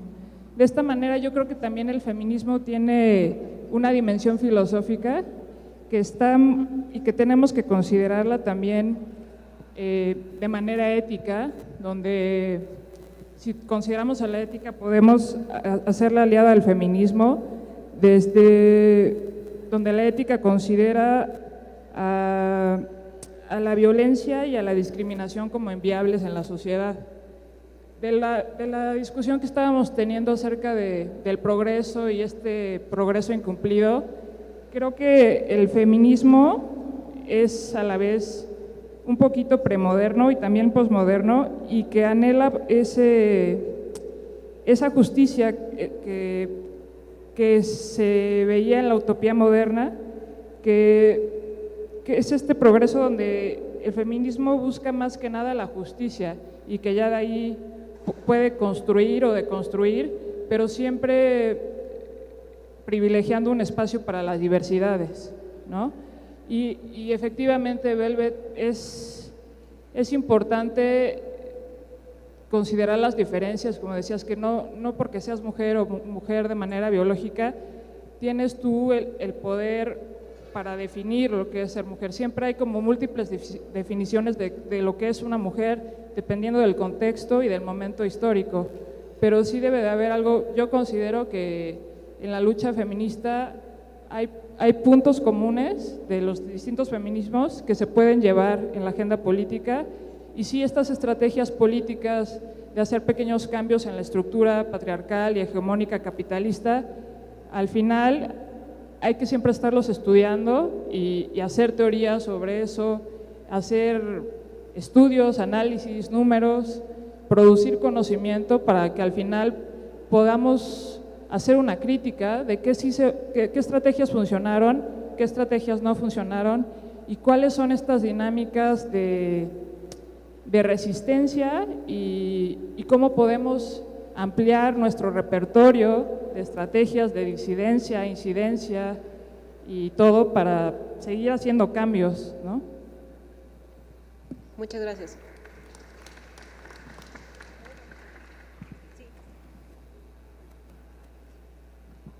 Gracias. Yo no pierdo la oportunidad de hacerle una pregunta a Marta. Te escuché en radio respecto a tu más reciente libro, uno de acoso. Es algo que yo batallo todos los días. Doy clase en bachillerato desde hace 26 años en la universidad, en la UNAM, egresada también de Prepa 3. Y me tocó vivir el choque generacional y ahora lo tengo que batallar y tengo que encontrar el punto medio. Entonces yo te pido que me ayudes a encontrar o que me des un poquito de luz, que me compartas de tu luz. Les platico por qué. No hemos encontrado la forma de atender ese choque generacional entre los de antes, en donde las conductas eran permitidas, eran normalizadas, como un hola guapa, con la sensibilidad que ha crecido y que se ha reproducido de una forma, desde mi punto de vista, muy alarmante, en donde las nuevas generaciones de los jóvenes que yo recibo cada año, entre 12, 13, 14, en donde las mujeres cualquier conducta o casi cualquier conducta la consideran acoso. Entonces, esta parte a mí en lo personal me preocupa, Al menos yo crecí en una generación en donde si alguien te decía hola guapa, no te estaba calificando o no te estaba descalificando tu talento, tu inteligencia por un simple saludo, pero ahora es tan cotidiano encontrarlo y padecerlo, y en donde yo trabajo se lastima mucho más a un hombre, en donde un compañero de más de 60, yo le digo de la rodada de más de 60, me dice, bueno, es que ya no sé qué hacer, ya no sé si es, o cómo me debo conducir, o que me digan que sí, que no, porque todo se ha incrementado y se ha salido de contexto. Gracias. Vamos a tomar unos minutos para leer algunos de los comentarios que llegaron en línea. Estuvimos transmitiendo en línea todo el tiempo, hay muchos comentarios. Vamos a hacer algunos y después cerraremos el conversatorio con las intervenciones finales de las panelistas. Un poco en el orden en el que llegaron. El uso del lenguaje también representa un modelo de desigualdad y discriminación hacia las mujeres. Qué maravilla escuchar a feministas jóvenes. Al contrario de lo que la mayoría de feministas puede opinar, me gusta la belleza del español. El idioma no me discrimina, son las personas y su intencionalidad al usar el lenguaje. No hay que tener miedo a ejercer el poder. Como algo inherentemente humano, es necesario su ejercicio para dirigir las acciones estructurales en vías de mayor igualdad. Un aplauso para Marta. Yo no puedo debatir más, no me he leído a Chomsky o a Lefebvre, solo hablo desde mi subjetividad. Desde mi parámetro de estética, es una mujer la que comenta esto, y me gusta cómo es. No me hacen sentir incluida con todes. Los asesinatos de mujeres en Argentina han aumentado en el último tiempo. Todo el feminismo fue inútil. El problema es que hay señores que aún creen que ellos también necesitan de esa igualdad y no dimensionan que se trata de respeto mutuo. Ni se trata de igualdad de derechos, solo de respeto a los mismos. Ningún hombre o mujer somos iguales, es mero respeto y empatía. Gracias, ahora damos la palabra por orden, la profesora. Muy rápido porque no es sobre eso la plática de hoy, el libro ya va a estar la semana que entra en librerías. El problema es que hay un acoso social, o sea, las jóvenes, mis estudiantes en la UNAM que se transportan en metro y en combi, todos los días les dicen algo, les meten mano, no pueden estar en el espacio público sin que se metan con ellas. Cuando llegan al salón de clases y un compañero les dice algo, explotan. Entonces están, digamos, confundiendo dos planos, o sea, el que te digan guapa o qué rica estás, como pasó el otro día, que se enfurecieron y dijeron que era acoso, que un compañero había dicho que rica estás. Obviamente que ese término que rica estás, dicho una vez, no implica una conducta de acoso. Pero si vemos el contexto y vemos la trayectoria y vemos que esa chica que salió a las 6 de la mañana para llegar a clase de 8 o de 9, le tocaron las nalgas, la apretaron en el metro, le dijeron cosas, en el momento en que le dicen qué rica estás, explota por otra razón. Entonces, yo un poco trato como de mostrar cuál ha sido el proceso y de decir que es muy importante que distingamos acoso, bueno, del piropo, del manoseo, del arrimón, de la agresión, de todas, y que además sobre todo veamos, que eso es lo que a mí me preocupa, que la respuesta a esto lo dijo Mónica, bueno, no sé si lo dijo aquí o me lo dijiste a mí en el coche, pero bueno, lo que decía es que no se puede personalizar ciertas cosas, hay luchas, por ejemplo, la lucha es contra el machismo, en México hay mucho machismo y estas formas masculinas de estar opinando sobre el aspecto de las mujeres o tocarlas o acercarse, tiene que ver con eso. Entonces, la hipersusceptibilidad de muchas mujeres frente a eso, en vez de decir todos los hombres hay que cortarles el pito o a todos los hombres hay que meterlos a la cárcel, lo que habría que decir es cambiemos el sistema social y entender que este es un tema cultural que va a ser lento en transformar, justo por lo que tú dices, porque hay cuestiones generacionales también. El hombre que dice que rica estás y que está pensando en decir un piropo y que puede caer muy mal a las chicas jóvenes, nosotras pues ya se los aguantamos o estamos más acostumbradas, ¿no? Entonces, no me voy a explayar en el tema, ya tenemos muy poco tiempo, pero a partir del lunes creo que ya va a haber libros en las librerías y ahí podrás ver toda una explicación, y que es un tema muy complejo, porque claro que existe el acoso, pero también existe la hipersusceptibilidad. Claro que hay veces que hay abusos muy serios, pero también es cierto que a veces las mujeres mienten. Entonces, ¿cómo resolvemos cuando una denuncia es legítima, cuando es una reacción desproporcionada, cuando hay una reacción a una realidad cabroncísima en el espacio público, sobre todo para las chicas más jóvenes, aunque supongo que para todas las mujeres también? A mí, como no me acosan, ya, tampoco ando mucho en transporte público, reconozco, está difícil que te acosen en tu coche, ¿no? Pero bueno, hasta ahí lo dejo, lo del acoso. Gracias. Bueno, yo también, para terminar, quiero un poco contarles rapidísimo. Hay una mujer que se llama Lupita, que es de las abejas de Acteal, de las sobrevivientes de la masacre de Acteal, y que para mí es así como la mujer más articulada que yo he escuchado. Tiene 27 años más o menos, y bueno, en un conversatorio que hubo hace poco en Chiapas, ella es concejala indígena, ¿no? Y entonces ella platicaba que ella estuvo en toda la coordinación del encuentro de mujeres que luchan, que fue enorme en Chiapas, en el Caracol de Morelia, y ella decía que la experiencia que ella tuvo estando detrás del micrófono, estando en una plataforma más alta que las demás mujeres, desde un lugar de una jerarquía de organización, fue muy incómoda para ella, y que ella lo que quiere del feminismo o de la lucha de las mujeres que luchan, como le llama ella, como le llaman también las zapatistas, no es tener el mismo lugar que el hombre, no es tener el mismo espacio del hombre en el micrófono, desde una política masculinizadora, jerárquica, ¿no? Ella lo que quiere es estar abajo platicando, sentada, organizándose con las demás mujeres, pasar el micrófono, escuchar. Por supuesto que ella lo dijo de una forma mucho más articulada y muy bonita, pero creo que un poco esa es la reflexión que a mí me interesa tener, ¿no? O sea, no se trata de revertir los papeles entre el hombre y la mujer, se trata de tener relaciones más éticas, equitativas, se trata de pensar más bien, por eso es tan importante hablar de género, ¿no? O sea, porque no se trata de mujeres u hombres solamente, se trata de actitudes femeninas o actitudes masculinas, o lo que decías tú ahorita, Shruti, sobre lo que pensamos que las mujeres tienen que estudiar, ¿no? O sea, no es que sean las mujeres, es que son las actitudes femeninas que nos socializan a tener desde niñas, ¿no? O las actitudes masculinas que los hombres deben de tener, ¿no? Entonces, bueno, como que creo que esto un poco también, como que con esto puedo cerrar. Y por último decir, bueno, también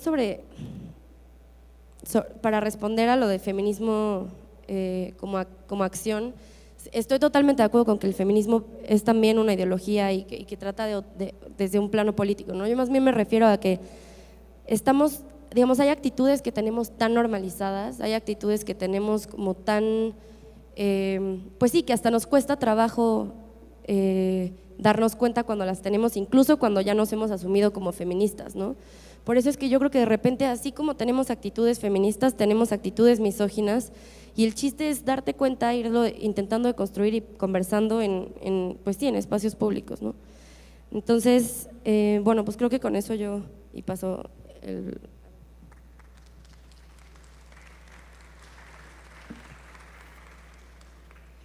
Bueno, hace un par de días me fui a una conferencia con Roberto Castro y decía algo muy interesante que a lo mejor viene aquí a colación. Él ponía una anécdota donde fue al doctor, él estaba en Toronto y fue al doctor a revisarse el ojo, no sé qué tenía. El caso es que menciona que el doctor le pidió permiso para poder revisarse el ojo, y luego entró un residente y le volvió a explicar cómo era el procedimiento, le volvió a pedir permiso, y dice que él en aquel entonces estaba ya muy impaciente porque ya tanto pedidera de permisos, pues tengo que irme rápido, pero dice que después de muchos años recordó la anécdota y se puso a pensar lo que significaba estar pidiendo a cada rato permiso, y lo que parecería una pérdida de tiempo a lo mejor no lo era tal. Y pensando un poco en las violencias sexuales, por supuesto es un tema complejísimo, pero es un poco pensar cómo en el consentir. O sea, la pedidera de permiso que él en algún momento consideraba como insignificante, en la cuestión de la violencia sexual o la no violencia sexual, en ese eje de violencia o no violencia, creo que se vuelve como muy importante. O sea, no es de romantizar el amor y no creo que vaya por allí. Yo creo que los códigos románticos que hemos tenido durante muchos años han hecho pensar que el decir, por ejemplo, guapa, porque yo me adscribo más bien como a tus alumnas, el decir que es guapa y que lindas nalguitas tienes, pues evidentemente es una falta de respeto y no creo que sea una exageración. Lo que me parece que, lo que a mí me hizo pensar el comentario de Roberto Castro es cómo poner en el centro a una persona y ponerla como en ese caso como un sujeto que puede decidir si va a consentir la auscultación en ese caso o no, ¿no? Y en el caso de la violencia sexual a mí me parece que uno de los problemas es pensar, por ejemplo, el consentimiento como una libre voluntad. El consentimiento es muy complejo porque tenemos que situarlo en función de marcos más grandes de sentido, porque en realidad las personas no estamos consintiendo en condiciones de igualdad o de equidad. Entonces, poner como o despojar a ese consentimiento, aislarlo de un marco mayor de sentido, entonces también creo que favorece pensar que quizás estemos exagerando, ¿no? Entonces, no sé, yo por supuesto no he leído el libro, pero quiero como un poco abonar también a pensar entonces en eso, ¿no? Que en el centro debemos de estar nosotras como sujetas de derechos y como sujetas de decisión, a decidir si deseamos eso. A nadie se lo pidió, nadie le pidió el piropo, ¿no? Puede haber, yo creo que tendríamos que modificar las formas en que las relaciones entre los hombres y las mujeres se deben de dar, para entonces pensar que eso que nos están haciendo no es violencia. Y pues con eso acabo. Gracias.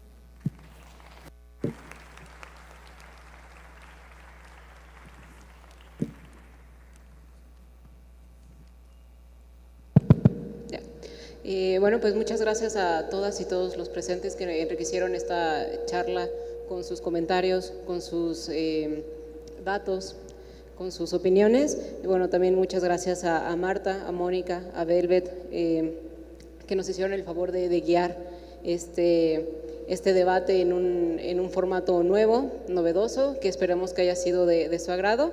Y bueno, agradezco también a los que nos estuvieron siguiendo por internet, por sus comentarios, muchas gracias.